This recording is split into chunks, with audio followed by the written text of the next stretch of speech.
What's up, everybody? Welcome back to another episode of the Rock of Truth podcast. Before we get into it, quick word from our presenting sponsor, Danco Transmission and Auto Care. Head over to Danco Transmission and Auto Care off Route 4 in Fairfield. Mention the Rock of Truth. Tell them that we sent you, and see what my guy Danco Joe's got for you. He might have a little discount for you, so make sure you tell him that the Rock sent you. Statty. Soppy. Happy Thursday evening. Dude, Friday Junior, how are we? I know, dude. A couple more hours, and we're into Friday, best day of the week. Kind of rolled by quick for me. I don't know about you. Yeah, start of the month, February, the shortest month of the year. Wow, I didn't even realize that. Got some big plans, man. It's gonna be a big month. Just booked my Valentine's Day reservations.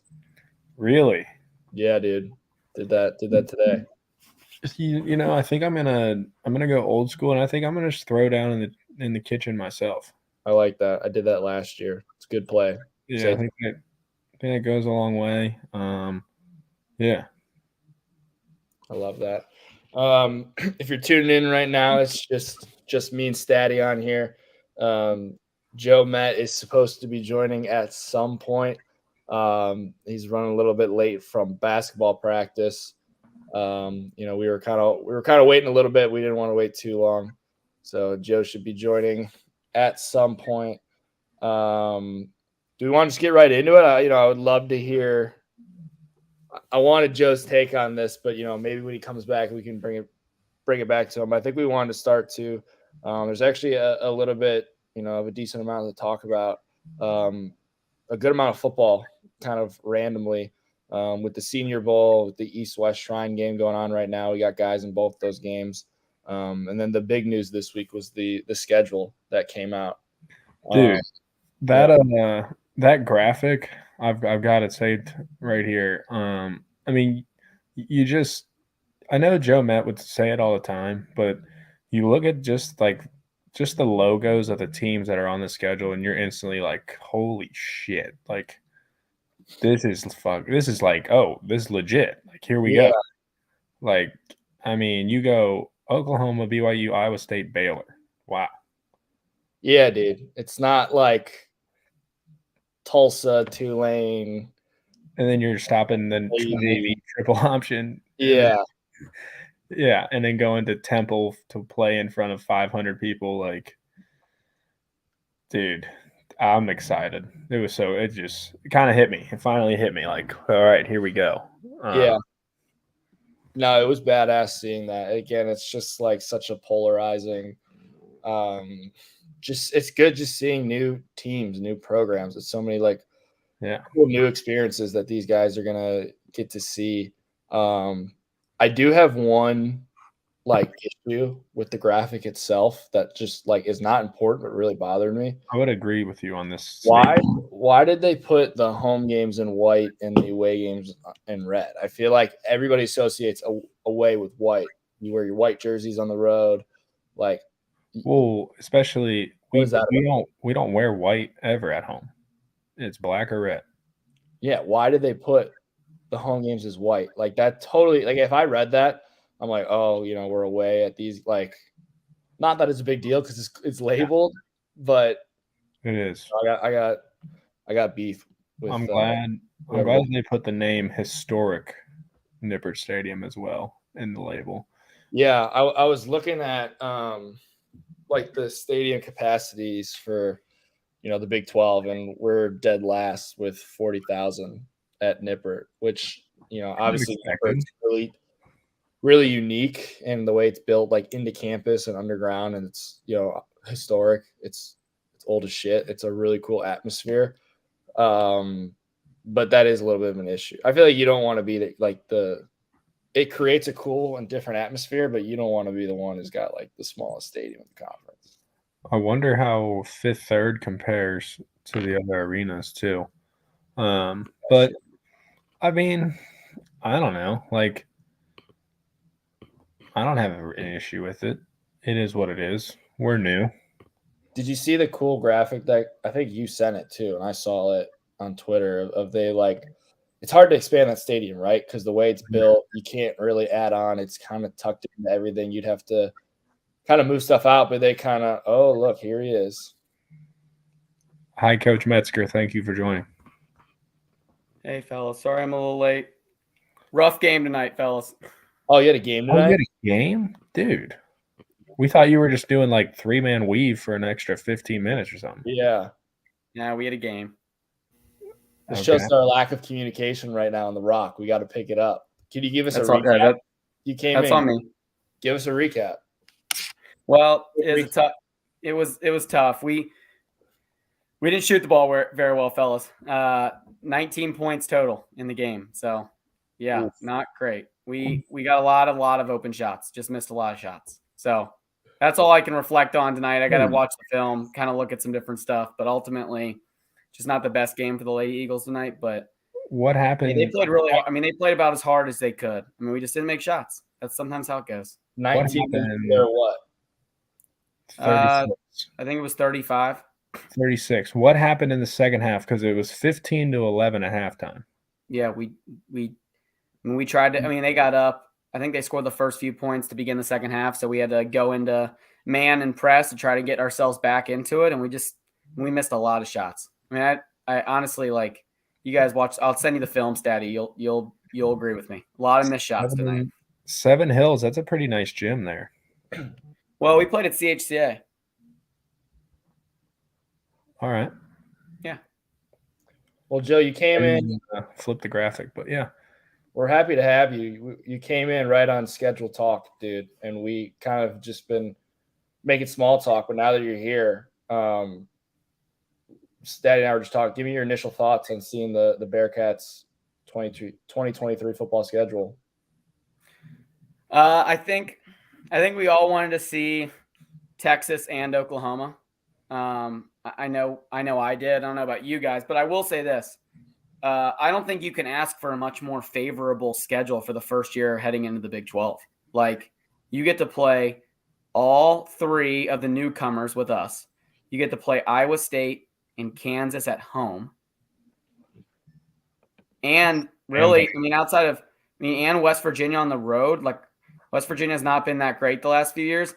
You're going to have, I mean, I think we have a chance to get to 6 wins maybe. I'm not like guaranteeing 6 wins, but if we're going to get 6 wins, this schedule is pretty favorable for your first year in the Big 12, even in a rebuild mode.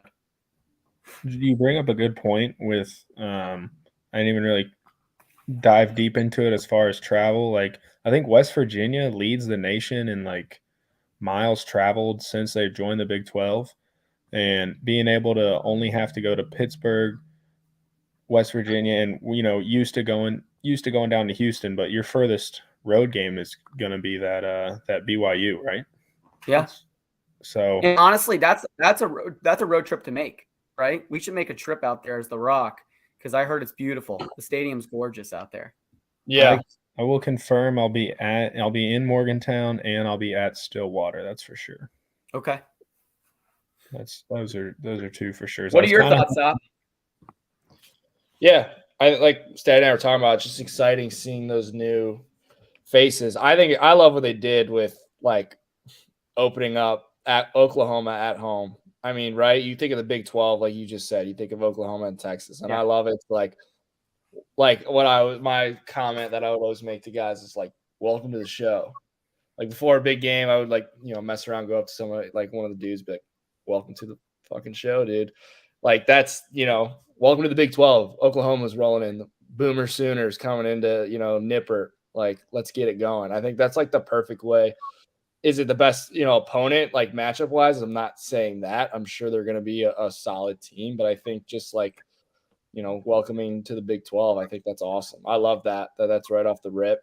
Then they got to go to BYU, which is like an incredible atmosphere, and that's going to be a tough game. And but I think you bring up a good point. It's pretty favorable, considering where the conference is at. Statty, if you gave if you were to run through the schedule, like, be honest, like, what do you think when you look at games and you look at the schedule? What do you kind of think of when you look at like a future projection? I know we're far out, but if you had to make a projection right now, on like wins and losses, where would you kind of go with Hold this on. schedule? Before we even do that, let's just walk through it step by step. Okay.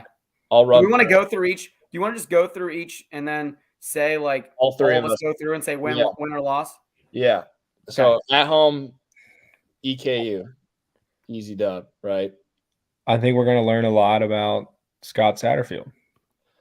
Yeah, I agree. It should be a dub. Or we might not learn anything because Fick's first year was kind of a battle against Alabama A&M.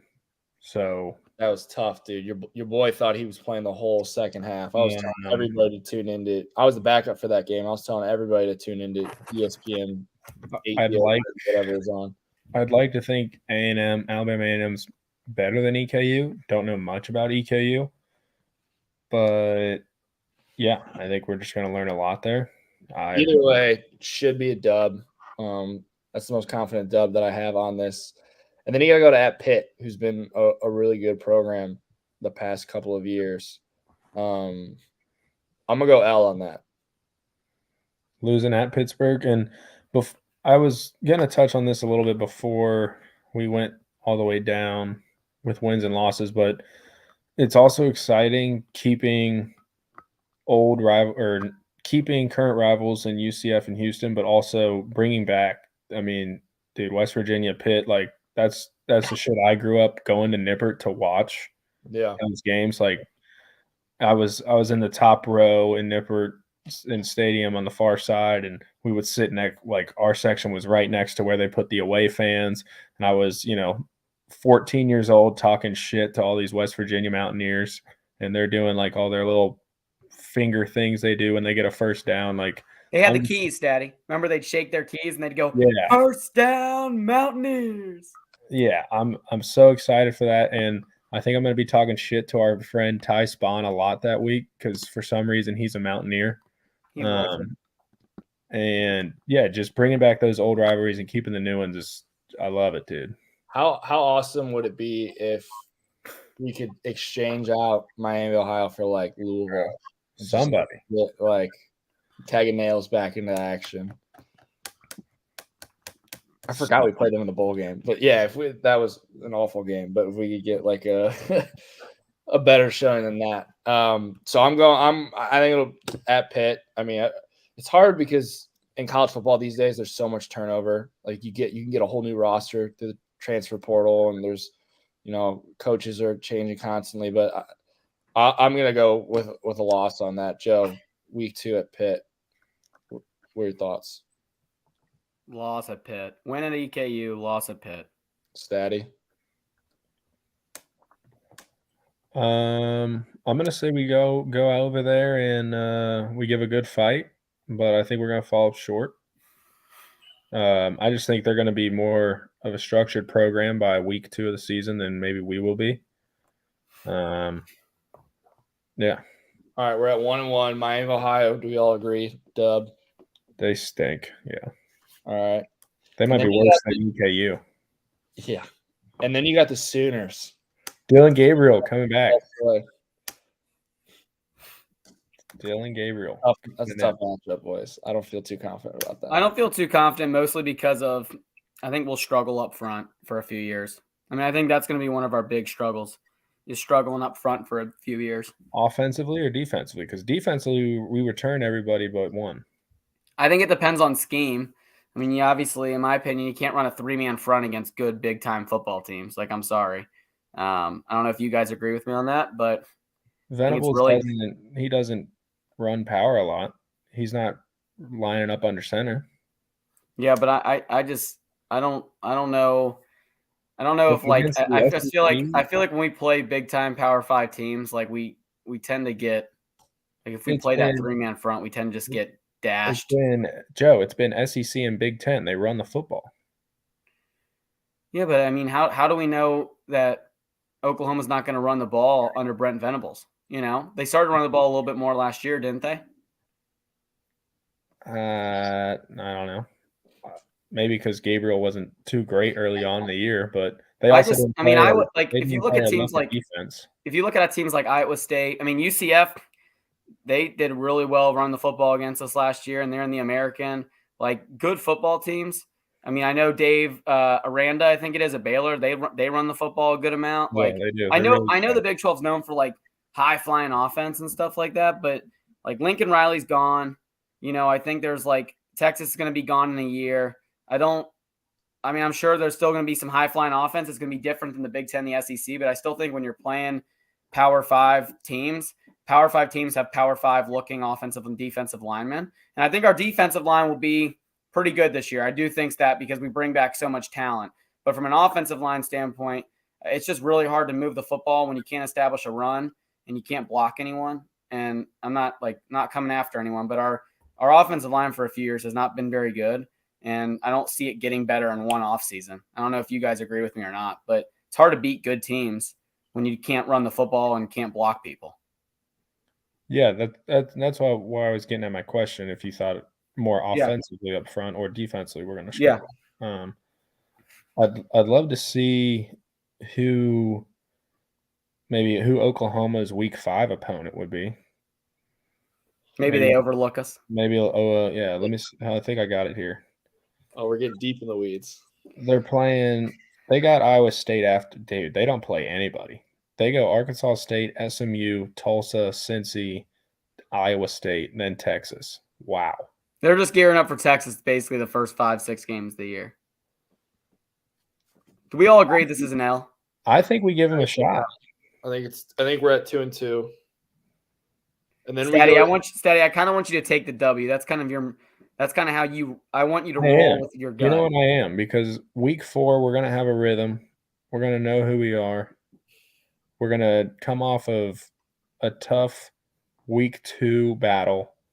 But we're going to whoop the shit out of Miami Week 3, get our confidence back up. First Big 12 game ever as a university, and Oklahoma's last trip at Nippert. And thank you, Aaron. Do we forget where this game's being played? We lost to Tulsa at Nippert this year, didn't we? Who do we lose to at Nippert this year? Tulane. Oh that's right. I get them all mixed up. I've got them mixed up. I said Tulane, Tulsa. All right, so we're at 2-2. Stays at 3-1, and then we got to go out to Provo. I think we're going to struggle big time there. All right, that's each a loss. You want to talk about big dudes up front, Joe Matt? Yeah, they're like 28. Big 28-year-olds. Yeah. All right, so we're at. I see us not winning a road game. I think we're going to beat Iowa State. Yep, I agree. So we're at like 3-3. Baylor. Daddy, you got them beating Iowa State? I like us beating Iowa State in by 17-11 football game. That's awesome. Baylor's a tough matchup. Dude. It's an L. I love that coach, dude. He's sick. Yeah, he is awesome. We'll give that the L. Stillwater. Halloween. Halloween weekend. It's going to be a night game probably. It's their homecoming game. Homecoming? Yeah, it's going to be a night game. Probably. L. Yeah. I'm going on the road with the team. Statty will be there, though. Statty, do you think it's a win since you'll be there? Like, you trying to, you inspire the guys? No. Do you think they'll bring you in at, halftime to give a speech or, possibly pregame? Like a Statty Daddy speech? I mean, I'll probably be pretty intoxicated, so I guess I could give a good one. I love that. But,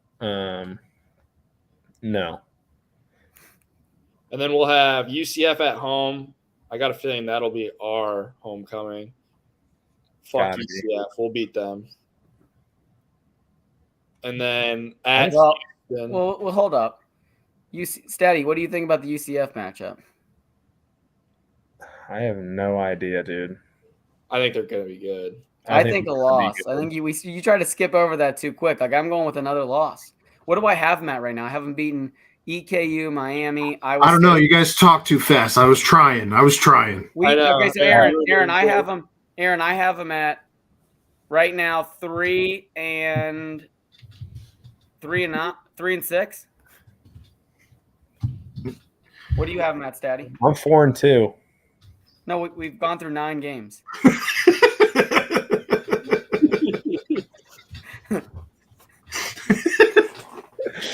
Okay, I'm 4-4, 4-5, 4-4. We're on week 9. Yeah, what are you taking with the UCF game? Okay, we're 4-5. Okay. I got them at 4 and 5. I think they're going to beat UCF at home. Okay. You both are 4 and 5. I'm 3 and 6. Now, I think the Bearcats are going to go back to back on the road and get it done against 2 awful programs, dumpster fire programs right now.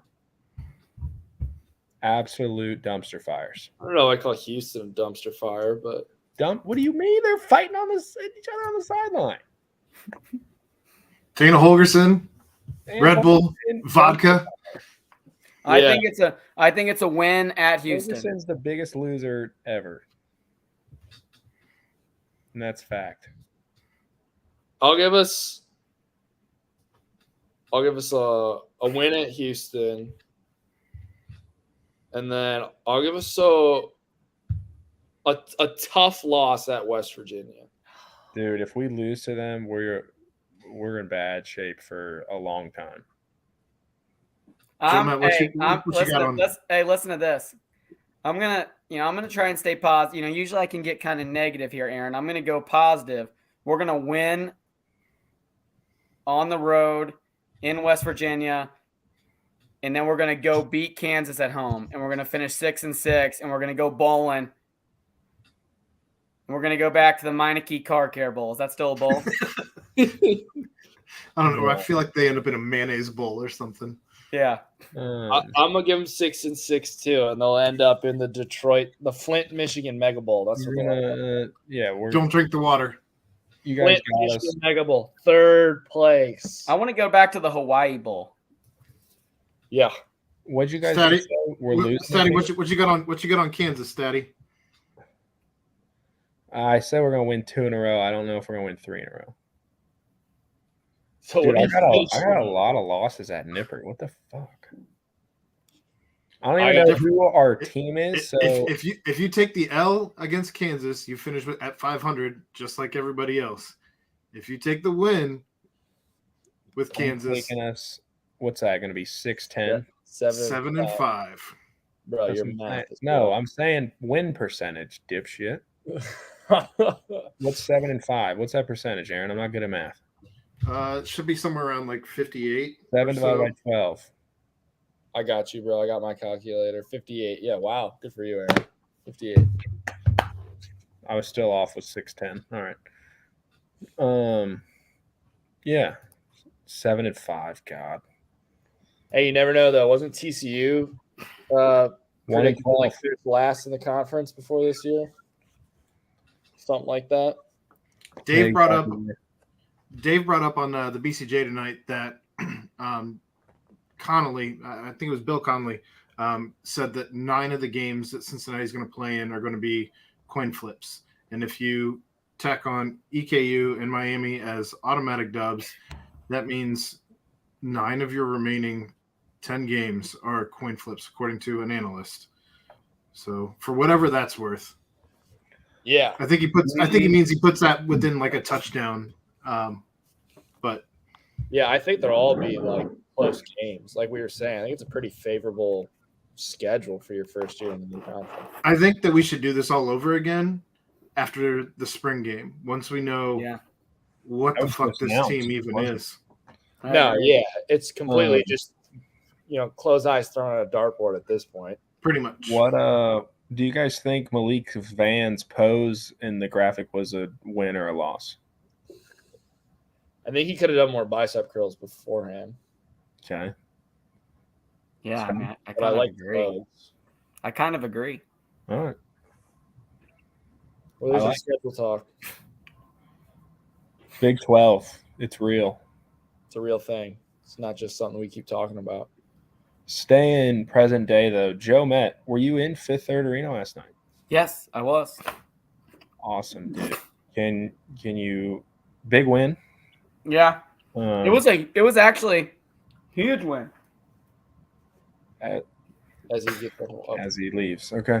No, it was a huge win. I thought that honestly, Tulsa stinks. I don't know if Aaron watched it last night. I don't know if you guys watched it last night. They're really bad. Like, there was a stretch of the first 8 minutes of the game where we didn't play Sure, very Matt. well. And I have to watch every game because I do this podcast stuff every night. So I definitely was watching. They were just so bad. Like, I couldn't even describe how bad they were. There was just multiple possessions in the first 8 minutes where they were wide open down the court. Like, they were missing any type of contested layup around the rim. Every jump shot was being missed. I mean, it was kind of a crap fest to start for the first 8 minutes, but then we settled in. And honestly, some of the takeaways for me, hopefully you guys don't mind me ranting for a second, but takeaways for me, 3 things. Victor Lockvin has just made a tremendous, in my opinion, he's took such a tremendous step in the right direction from a standpoint of being able to score, and also just from a standpoint of being able to set really good screens and rolling to the basket. And there's so much added attention on David right now because Dave DeJulius, he's played so well earlier in the year where that film, obviously it's like these guys are watching film and they're saying we got to take 5 away. But if you take 5 away on that pick and roll, he's done a tremendous job of being very unselfish, and he's taken a lot of shots away from himself to dump it down to Vic. And then on top of Vic, Landers Noli is really coming into his own. Like, Landers just makes tough jump shot after tough jump shot. He, in my opinion, he rebounded the ball tremendously last night. You've got some freshmen like Dan Skillins taking steps in the right direction. But I really think they're moving in the right direction. They're just a few pieces away still. And I think that's basically the bottom line. But they're taking steps in the right direction. Like, I think they're going to have to win the conference tournament to make it into March, but I don't think that's like an outrageous thing to like ask for. Like, I think we can beat Memphis, and I think we can beat anyone else in the conference. And it just comes down to, can you make a little bit more shots than Houston and play your butts off in a championship game against them? That's what it comes down to. And what are your thoughts, Aaron? They're playing their best basketball the entire season right now. Yeah. And I don't think that's without question. I mean, you keep up with Houston, almost beat Houston at Houston, which is asinine of this team 2 months ago. For them to go toe-to-toe with Memphis, I don't think there's any question that they can make some noise as this team continues to develop going into the conference tournament. And if Nolly is playing at the elite level that he's been playing at, you got a huge piece back in Rob Finney, an elite defender. He's starting to get minutes again. Kalu has been starting to finally show why they even tried to bring him onto this team to begin with. And I think this team's really gelling. And just to watch both Dan and Vic evolve this season has been something crazy that we haven't gotten to witness as UC fans since probably Trey and Gary evolving at the same time. I'm with you on everything you're saying. I think that Vic's just tremendously came along. And I know you guys talked about this the other night. I listened to your breakdown last night, the nightcap, but I know you and Chad talked about this, and I'm right with you guys. I know that he's able to shoot threes. He made a few in practice the other day when I was there, and they're just not letting him shoot those until he gets his free throw percentage up, right? And it's like, right. I kind of love that as a staff. Like, they're not just going to let him go away from what he's been really good at this year. And they know that in order for him to be even better, he needs to make free throws and earn at the line too, because he gets fouled so much. And then he's going to be able to extend his game, hopefully even more by next year. He's just going to get better. I mean, he runs the floor tremendously well. He's gotten better at guarding people. I think, to be honest, I thought Jeremiah played pretty well last night. I mean, I haven't said that a lot this year, but he didn't play terrible last night. He made some shots, and when he comes in off the bench and makes shots and doesn't turn the ball over, that's like a good sign for us. Because that's what he does, right? Like, you need him to make shots because he's not going to give you as much on the defensive end, but he's going to play hard. It's not that he doesn't play hard. He's not the best defender. So he makes shots, right? That's good. And I like that Odie's in the starting lineup because Odie gives them another rebounding option, defensive option. And I could go on and on about how much better some of these guys are getting. It says a lot about the coaching. They really don't need another offensive weapon when Odie's starting, right? Over JD. You have Nolly, you have Dave, you have even Micah has been roughly their third highest scorer most of the season anyway, along with Vic. So I don't really feel like you really even really need JD in there as a starter, because what else is he giving you that you don't already have? Yeah. He doesn't give you the rebounds that Odie's giving you. That's for what are your thoughts on, like, do you think they have if they won out, would they be in the conversation for the NCAA tournament without having to win the conference tournament, or no? It'd be a tough uphill battle. I think that there's probably an argument to be made. They'd be mentioned by everybody who does the bubble bust shows and all of that. But I don't know, without a huge Q1 win, that you're going to end up busting the bubble. They just don't have any good wins, right? No. And I mean, that's even what's awesome about the Big 12. You know, boys, we talk about the Big 12 for football, but basketball even more. Like, the Big 12 is the best conference in America, and if you go under 500 in the Big 12 in basketball, and you can make the NCAA tournament, because you could get 3 or 4 quad one wins just in that span. I mean, they had saw something. It was like Texas Tech, so they finally got a conference win, but they're like out of every team in the conference, I think Texas Tech is the bottom, and they were still like in the top 30 of like overall. Yeah. Cincinnati did move into the top 60 of Ken Palm, by the way, Joe Met. I don't know if you saw that or not. Which is the first time in a long time, and it actually it matters. 59 is huge for them to be in that top 60. I don't know. I mean, it's like I said, it's a tough uphill battle for them right now. But again, I think that this team is playing their best ball, and for them to make noise, I don't think anybody in the conference would be surprised at all. Looking at a 7% chance of making it, likely a 12 seed, with whatever that's worth.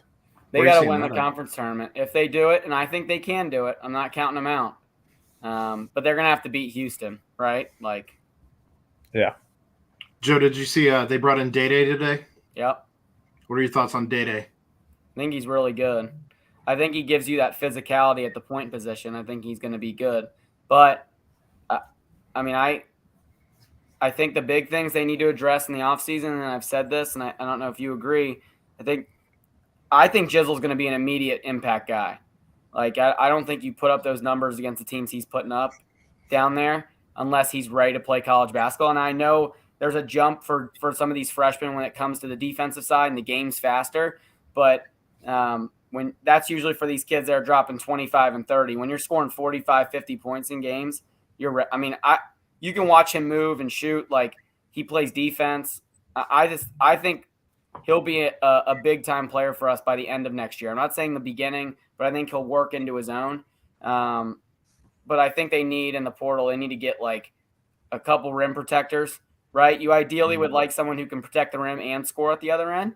But really, more than anything, you want a guy or two who can rebound, block shots, right? Not even block shots, but alter shots. It's more about how you alter shots. So Flory Badunga. I know, and I mean, you know where Coach is tonight, right? You know where Wes Miller is tonight? Yeah.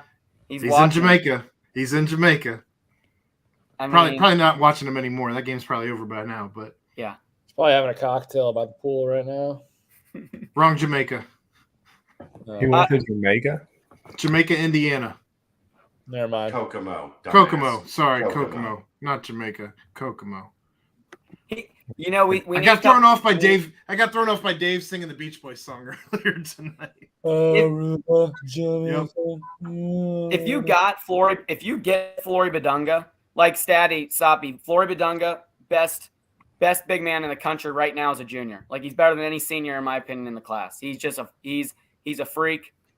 He jumps, he blocks shots, he can score, dunk. I mean, if they get him somehow, if West pulls that off, that changes everything going into next year. I mean, it really does. I mean, you play him and Vic, and Landers comes back for another year, and you've got Day and Jizzle and Dan Skillings. I mean, like Josh. I mean, that would be, in my opinion, they could be they would hopefully get back to March, which is the first step. And then, I mean, they're going to get some dudes in the portal, right? Like they're going to have to. Hopefully they can get another impact scorer. But I mean, what do you think they need more than anything? What do you look at and say we need that next year? Rim protection. Probably a big man. Yeah. Not a tall, skinny, lanky one either. Somebody with some bulk like a Yancey Gates or a maybe a Coriante DeBerry type of guy. Maybe a little bit more athletic, but they don't really make them like that anymore. Remember when Coriante had that awesome run in the NCAA tournament? He's like a 1 of 1. What'd you say, Joe? Remember when DeBerry had that awesome run in the NCAA tournament? Dude, like he was good, but then those last like 3 games of the year, he played like his best basketball I've ever seen him play. And but then he graduated, and everyone was like, "Oh." We're all wondering why he was always on the bench. Yeah. DeBerry. I'll give you back your show now. So I mean, that's what I try. Sorry, I talked a little bit much about basketball, but that's what you do. They're getting better. They are improving day by day. I told you guys I went to practice the other week. They've got the right coach. I mean, he's doing the best he can do. I think he's doing a tremendous job with what he has, and they're getting better. And that's what you can ask for. That's all you can ask for, right? Like, yeah, especially for what he took over. Like, I mean, what's the rest of the schedule look like for the Bearcats hoops? I know they got a game Saturday, right? Is it? I'm pulling it up right now. They have a game Saturday against UCF at noon in Fifth Third. Then they go to Tulane on Tuesday, which is a huge game. That sounds like a tough one. Very tough. Tulane's very good. Tulane right now in the standings is actually sitting at they're close to being in a tied for second. They're in 4th right now, 1 game ahead of us. I mean, Temple is 8-2, Memphis is 7-2, Tulane 7-3 in the conference. So they're pretty good. And then you play South Florida at home, at East Carolina, at UCF, Temple at home. Dude, is East Carolina just no longer a good program or what? Nah, I mean, the teams we have to worry about are Tulane and Temple and Memphis to end. And I know in March we have 1 game against SMU at home. But that's right before the conference tournament. So they have a pretty favorable schedule moving forward. I mean, like I said, you just hope they keep getting better and are playing their best basketball come conference tournament time, because that's kind of, I think, the way they have to go in order to make it into March. I don't agree that the schedule is favorable. You're worried about it? I'm not worried about it, but I mean, the teams that are in, basically there's Houston, then there's 4 or 5 teams that are relevant or at least quality, and then there's the rest of the league that's dog shit. Like that Billy Bean quote? Yeah. So South Florida stinks, but they're at least good enough to like give you a game. That's here, so I'm not worried about it. East Carolina's terrible. SMU's bad. Central Florida at home, Tulane on the road, at UCF, Temple at home, Memphis on the road. There's 5 toss-up games that are 5 of the 8 games are toss-ups. Where if you don't play well, you're going to lose, is what I mean by that. 3 of those are on the road. So they are going to have to play well down the stretch against what I would consider 5 opponents that are at least equal talent to where Cincinnati is right now. UCF is equal talent, Tulane is equal talent, Temple's equal talent, Memphis is equal talent, and you've got UCF twice. So they're going to have to play well. They've been playing well, but they're going to have to be more consistent about playing teams that are at their level. Yeah, not some Tulsas. Tulsa was, oh my God, they were bad. I don't know. How are they that bad? Dave made a great point today on the BCJ podcast about Tulsa. He said, if you told me that all I had to do was name one Tulsa player or coach, and the Bengals would make the Super Bowl and win by 50, I would lose the bet. And think about it. They Can stink. you name one guy from Tulsa? Can you name the coach at Tulsa? No. You know his name, actually? Have you Is looked he it up? a new guy? Yeah. It's no longer what's his name? They're It's not really Frank bad. Haith. Frank Haith is actually the lead assistant at Memphis now. That's right. I saw him on the bench. That's right. Yeah. That's right. They're really bad. So Cincinnati has the ability to go on a nice run here to end the season, but they're going to have to show that they can be consistent against teams that are at their level. And they have 5 of those games, 3 of them on the road. I think unequivocally they're playing their best basketball of the season, but now it has to produce results. So we'll see. Play your best ball at the end of the year. Look, they were terrible on defense to start the season. Terrible. Especially you lose Newman and then you lose Finney. Those are your 2 best defenders. They were dog shit on defense. They were dog shit on the glass. They have gotten so much better. It's hard to fathom how much they've improved defense and rebounding. Players have improved. Landers has got significantly better. Vic has got significantly better. Davis got significantly better, where he's not just a guy that you need to score. He's defended at an elite level. He's passing at an elite level. And whatever, the last 5 or 6 games, he's averaging almost 8 assists a game. Yeah. They've gotten better. But now you need the results to stack up in the win column to show that your progress is actual, tangible progress, right? I think that's fair. Yeah. And I think Joe said it before. We don't really have a guy to go to kind of put a game away. I think Landers is becoming that. I watched. He's been really good. I did watch that second half of Houston, and just some of those final possessions were just really, really, really bad. Looked very uncomfortable in those situations. So what I would say to that is there's a reason Houston is one of the best metric teams defensively in a while. Like, they can chew you up and spit you out because they just don't let you get into what you want to get into.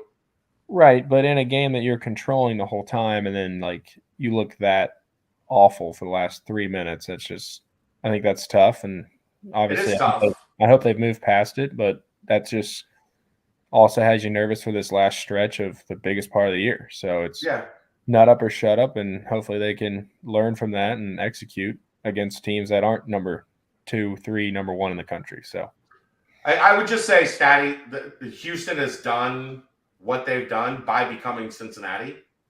And for 30 years, that's what we watched UC do to teams.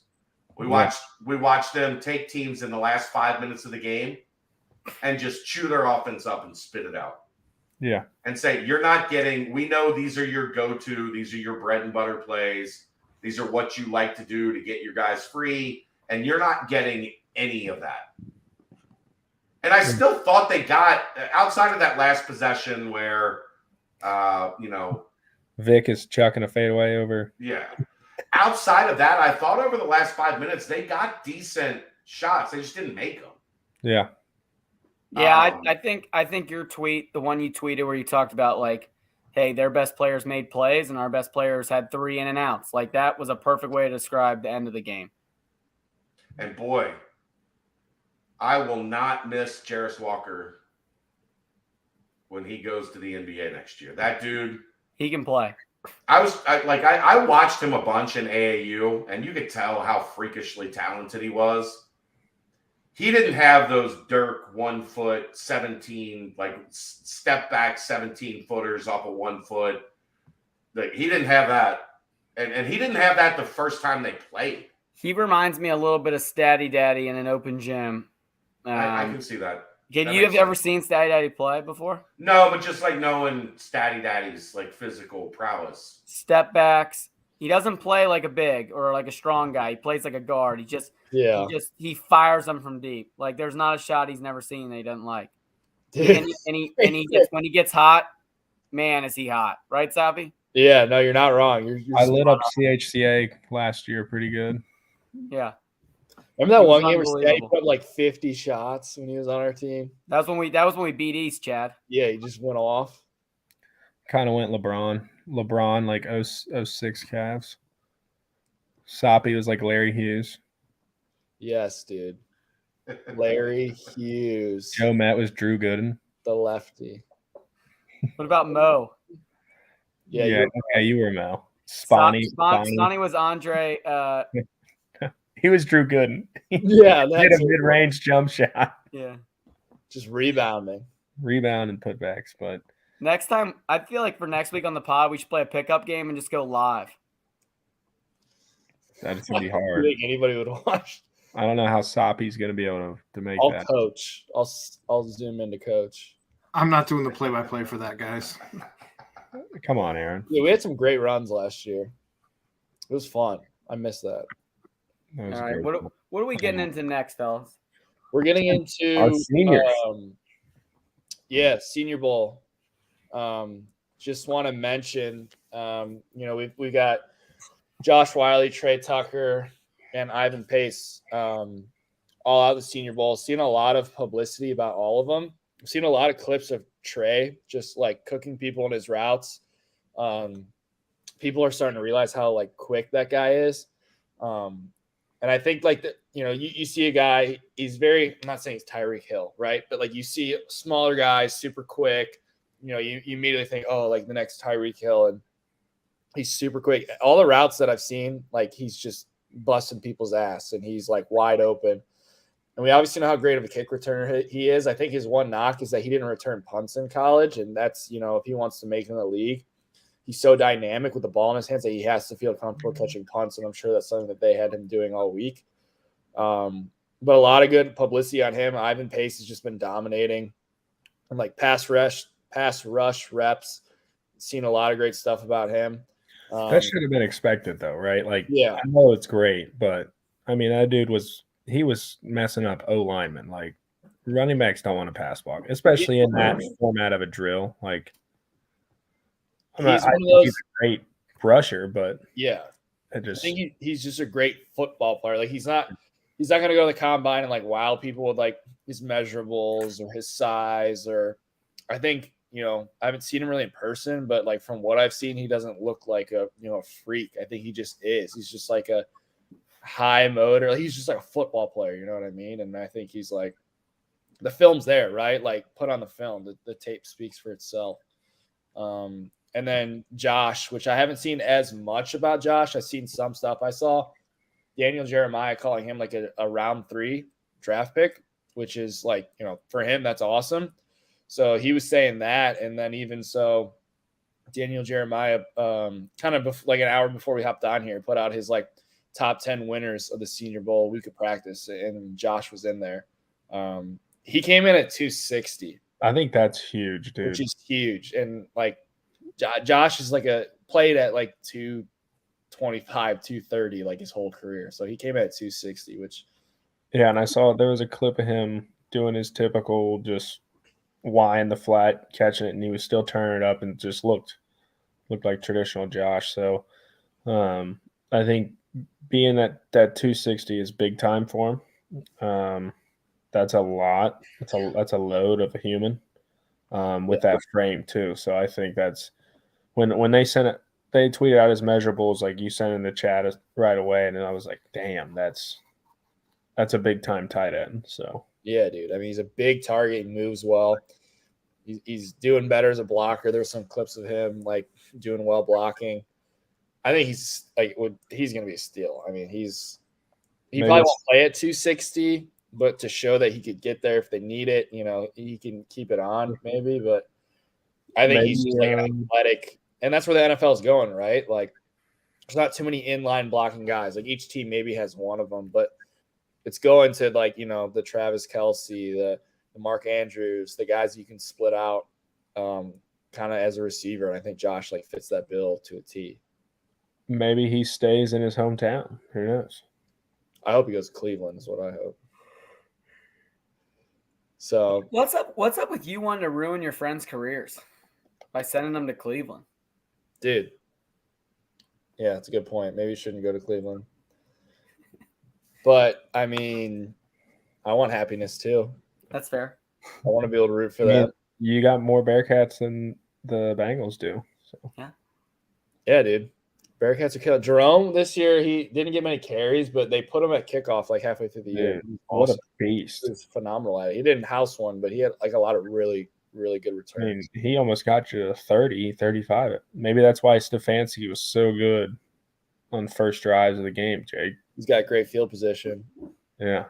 Yeah, He's Jerome will be he'll be RB2 this year because they're gonna let Kareem walk, and then obviously you got Chubb, and then we'll have Jerome, so he'll have a good year. And then in the East-West Shrine too, that's being played right now. Just so we mention it, Lenny, Chuck, and Arquan are all playing it as well, which is good. Good to see those guys get an opportunity. I haven't been watching. I don't really know if what's been going on with that, but I'm sure they're representing the C Paul well and doing their thing. Well, Arquan and Lenny also headed to the combine. That's sweet, dude. There's gonna be a lot of C Pauls out there. That's gonna be sick. Yeah, which is awesome. It's exciting. Some respect on the paw, man. Especially after last year having 9 guys drafted and all that. I mean, showing out. It's not like that's the new normal, right? Is that people are going to play here and they're going to go to the next level and succeed at the next level. I mean, look at the Super Bowl. The 2 of the best players in the Super Bowl, man. The Kelsey Bowl. Kelsey brothers. I know you guys are upset, rightfully so, but that's great publicity, right? For UC as having those 2, both all-pros, both the best of their position in the league, super like influential players on their team, like captains on their team, and they're going to be all everybody's talking about for the next couple of weeks. And B. Cook making a big play to get him there too. Yeah, that might have been one of the biggest, if not the biggest play of the game. Yeah, big cement. Yeah. How fun is it seeing the Kelsey brothers at Camp Higher Ground in all of the pictures that are circulating right now? Dude, everywhere, like ESPN, all everybody, every page. Our boy Travis had quite the glow up because he looked like a goober in those pictures, dude. Do you think Trav and Jason dislike Luke Fickell as much as I do? Now that he left the Bearcats, they never played for the guy. They're like, those guys are like fans of the program. Jason probably loves him. No. They came around a little bit. I hope Satterfield does a better job of bringing in alumni and bringing in past guys because I love Fick, but I didn't think he really did a whole lot of that.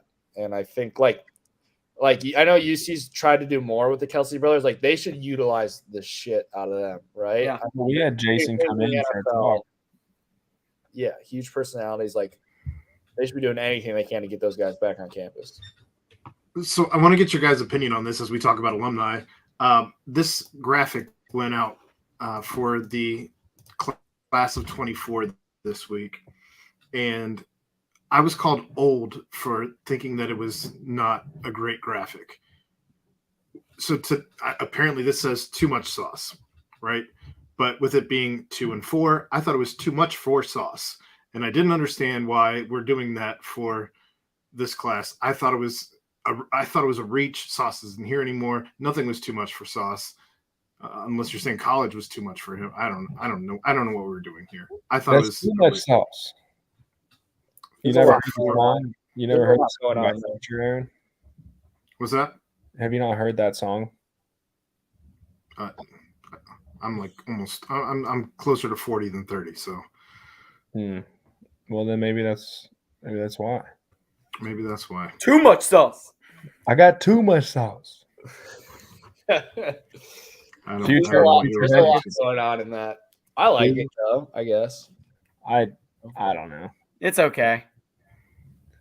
Too much sauce. You know what I want to do? I mean, I feel like our TikTok team did a great job the last few years, and our media team did a great job. You know what I want to do? Dude, she's gone. I want to block some defensive lines, and that's what I want to do. I want to block some defensive lines, give our quarterback some time in the pocket. Oh. You know, You said block. I thought you were going to talk about people you want to block on Twitter. Media, yeah. Like who are you? Chad needs to block some people on Twitter. I'll tell you that. I am with Joe though. I've had a lot of hashtag on Wisconsin shit on my feed, and I'm not really liking it. I just mute all of the coaches. Mm. I have like a dislike list at this point. A dislike list. I will say there's one coach who's a new staff member at UC who continues to like Wisconsin stuff, like people that commit there or are like mentioned there, and I find that to be very strange. Who? Call him out. I'm not. Nope. I'll find out and I'll call him out. I've said enough. If I find out, am I allowed to call him out next week on The Rock? Yes. We have a Wisconsin spy in our own locker room. Holy cow! That's wild. I can't handle it. What's that? Hate it. You hate the Badgers. I hate them. I hope they lose every game. Well, that's not going to happen. A lot of hatred. I mean, whatever. It's really getting you, dude. I had one thing that I thought would have been fun that you guys don't. I talked about in the group chat earlier in the week, and then we just never mentioned it again. And I don't think we have to do our. Probably not a Mount Rushmore. We don't need to do a Mount Rushmore, but here's what I'm thinking. We can kind of close it with this. I think this would be fun since, in honor of us getting the Big 12, our new schedule, we're going to be in some new places, see some new stadiums, new environments, which I think is great for the program, for fans, for the players, for everybody. I'd love for you guys to give me, obviously not playing because we're all fans now, but like your top 3 college football environments, that you'd want to go be a part of, go see a game at. In all of college football? All of college football. And we don't need to do like the Mount Rushmore or anything or just like snake draft. I just want you I have mine written down so I can go first if you want. But like your top 3 where you'd want to go see, a college football game. You go first and I'll go second. Okay. So my first on the list, and it kind of has an asterisk to this, because I want to be somewhere I haven't been, right? And I've luckily been to a lot of like really cool stadiums from like playing and even seen a lot of Big Ten stadiums from like recruiting and stuff like that when I was being recruited like a decade ago or whenever it was. So my number one would be see a whiteout at Beaver Stadium, Penn State. I've actually been to a game there. That was my first ever college visit. They invited me to a game my sophomore year. I went out mid-season. Yeah. So it's really cool. A family member of mine was like a captain there. He was Joe Paterno's like first captain, Joe Paterno's first team, which is kind of cool. But it's like very cool campus. What are you guys doing, man? You're distracting me. No, we're listening. A whiteout would be dope, though. I think that's the most electric environment in sports. And their tailgating scene, like when you pull up there, it's just nothing but freaking grass and like RVs. They're just parked there like all week, and it's a cool environment. I think the whiteout is electric. Every time I watch it, like I get goosebumps, like when they come in and stuff like that. So I think that would be awesome. My number 2 is I want to see a game in Knoxville, Tennessee. Nice. I've heard that's the loudest stadium in like a Neyland Stadium. Neyland? The loudest stadium from people I've talked to in college football. You saw the environment this year against Alabama. That was absolutely electric. I would love to see a game there. And then my third one, which is I almost went to a game there this year. I'm going to go at some point, is the Swamp. I want to go to a game in the Swamp when it's like bumping. Maybe like a night game. Florida State. I was supposed to go against like LSU this year. I was talked about it. That would be awesome. Seeing like an electric game in the Swamp. I think those you got 2 SECs in there. I have a list. All right, I'd want to go. I believe Virginia Tech's in Blacksburg. Yes. I'd want to go to Blacksburg and watch the Hokies. I think their intro is so cool. So I would like to like. I had that as like jump with them, like down. I could just see myself really vibing in there. That's really the only reason I want to go. I'm like big intro, like Dude, that, like you with the whiteout at Penn State. Like you don't care like for the team or how good they are. I just want to like be there for that environment, for that group of like people doing that one specific thing. Like that's what I care about. yeah, Right? we would be in like college drinking beers pregame. Like, all right, let's put on cool college football intros. Entrances, yeah. So, yeah. When my fiance, she's Canadian and they don't really know much about college football. And when we brought her and her siblings down for their first like college football game in Nippert, like I remember like before they got to see and experience Nippert Stadium, we showed them like all kinds of clips of all these different college football experiences and like why college football is so cool. And so that's one I always show people. Like when they don't know much about college football, I always show them like that introduction. I also show them one place I would want to go is Clemson. I know they call it Death Valley. I think it's so cool when they ride those buses around the stadium and get out and run down that hill and touch Howard's Rock, like just tradition. And the balloons go up. There's like a cool tradition. Like you just want to be there and see that moment live. And then my last one would be, honestly, I would really, really, really enjoy, I think, also a game like in a big SEC environment, like just to be there. I think it would either be like Bryant Denny for Alabama or LSU, the other Death Valley, right? Both are Death Valley, right? LSU and Clemson. So probably LSU. I'd probably want to see one there. So I think those three would be my three. Yeah. That's good. I was going to go with Clemson. Now that entrance is cool, but I'll pivot off of that. I've seen it. I haven't been to a game or anything, but I've actually been to the stadium. It's pretty dope. Number one, I don't know. I would want to go to a game at Alabama. That stadium is just. I'm a big venue guy. Yeah. Facilities guy, and every time they show that it's on CBS at 3:30, I'm like, that thing is just incredible, just beautiful looking. So I would go there. Same thing with, I think going to a game between the hedges would be sweet. At Georgia, I think that'd be a good time. And then I think again why I really wanted us to travel to the Sooners. I've walked around the stadium like when it was empty, just being down there visiting family and then just visiting the campus, and the thing is massive. And just going there for a 1:00, Oklahoma State game or Oklahoma Baylor game, I think would be a cool experience. Yeah. I'm surprised neither of you took Camp Randall, the jump around boys.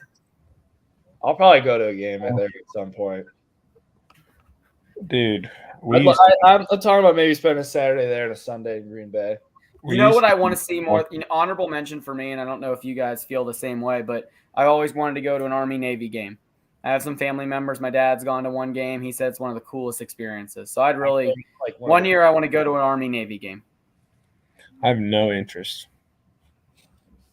I have heard it's like one of the coolest like sports experiences. It's always cold as shit. It's not good football though. It's horrible football. I think the best part of why I like watching it is the cadets just getting lit. So I wouldn't want to take a cadet's seat. I would feel like that's very selfish. It's all about the pageant. The other thing I was gonna say, and I don't, I know we got to close this thing out, but Notre Dame Stadium when I went last year was an awesome experience. It was first. I know you were on the field, Soppy, but it was first class in my opinion all the way. To a point where I was like, these aren't the best college football fans in the country because they were like complimenting us way too much on our football team. It was like. But they were first class all the way. Like that Indiana shit. At least the people I sat around, They were first class, and the stadium was awesome, and I just thought it was super cool. The whole thing was cool. So I will give that an honorable mention, but I've already been there. What about the dome of NDSU? You guys have any interest in that? Fargo Dome? They turn off the lights and shit when they like come out. Yeah. That looks dope. I had there's so many just awesome. I think Florida State would be cool. I think that would be like another honorable mention. Texas isn't what it used to be, but I just think like everybody just thinks of like when we think of Texas, we always and everybody's like, is Texas back? I think I always just go to like Colt McCoy, Vince Young, like Texas football. I think that would be. It makes me think of USC too, the Coliseum. Like Coliseum would be cool. Sold out Coliseum. USC is like USC. Like that was the thing too. Like the Rose Bowl is the coolest stadium I've ever been in. So cool that we got to go there. So much history. Like the facility, it's just awesome. But like the environment, like nobody there. Yeah. You know, you want to go if you're gonna go to Rose Bowl, go to the Rose Bowl. You know what I'm saying? Like the actual game. I think there's so many cool environments that I'd like to at least. The Rock's got to make a trip to one or two. I think we got to hit up SEC country, dude, and just experience that at some point. Ole Miss, go hang out with the frat. Yeah, those boys get after it. We need a polo.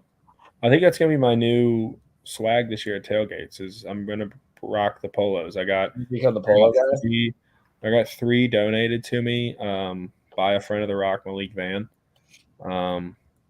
And 2 of them give tailgate vibes.